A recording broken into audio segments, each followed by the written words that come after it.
Hi.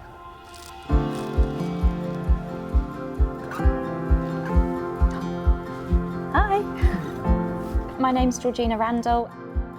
Hi, my name is Suki at Vodafone. Hi there, my name's Craig Wallace. So I'm Nicola Packman. I am Romy Thorpe. I belong to the Ready Parent and Carer Network and I belong to the Women's Network. I feel an affinity with what's happening in both of those networks. I have some stuff going on personally in terms of caring for my elderly parents. And from the Women's Network perspective, being a woman in Vodafone, pretty male-dominated environment, I feel like I'd found a bunch of kindred spirits. I belong to the Vodability Inclusion Network, and it matters to me because I myself have a long-term health condition, and so I think it's really important that we create a community where people feel safe and feel like they can belong at Vodafone. I'm part of the Multicultural Inclusion Network and also the Black Professional Network. Essentially, as a minority, it's quite easy to feel isolated or like kind of left out because you have different experiences to others around you.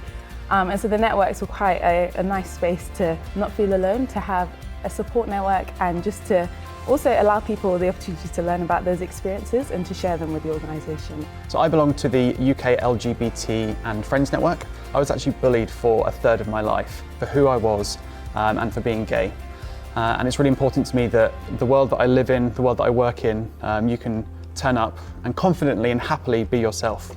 I think the key issue for Vodability is linked to the fact that obviously a lot of disabilities are hidden. It's about making sure that we are accessible by design and not by exception.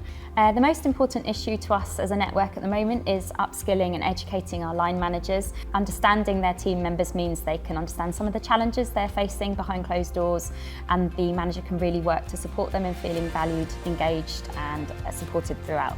The LGBT plus community is constantly evolving. New terminologies and identities are being recognised every day. And because we're constantly evolving, we're constantly facing more and different prejudices from different groups of people. People are starting to think about accessibility and are reaching out to the network. We're seeing a growing number of people kind of come to us to understand how they can be more accessible, which is fantastic to see. So across Vodafone, I've seen huge progress in the inclusion agenda. I think this is largely down to the fact that we have an inclusion for all priority that is embedded across everything that we do. It's easy to start off and then allow it to fall. We've had a lot of conversations over the past year and there's been actions written down, but it's now about implementation essentially. Ask questions when you come across something new to educate yourselves, and then also just to accept people for who they are. I think the topic in general in terms of inclusion is absolutely fantastic. It's got to be central to everything that we do. If you can come to work and feel like you are part of an organisation that is very intersectional, that goes across all gambits, all genders, all requirements for people, we get that right, then we're in a win-win situation. We're not all one thing, so it's a real fantastic opportunity for all of the networks to get together and really celebrate inclusion. The networks aren't specifically created for those who fit into those quote-unquote groups, they're for everyone. And so just getting involved, joining a call, a webinar about a specific country, or like attending an event, for example, for Black History Month, just to expand your understanding of all these different groups. Cool, is that it?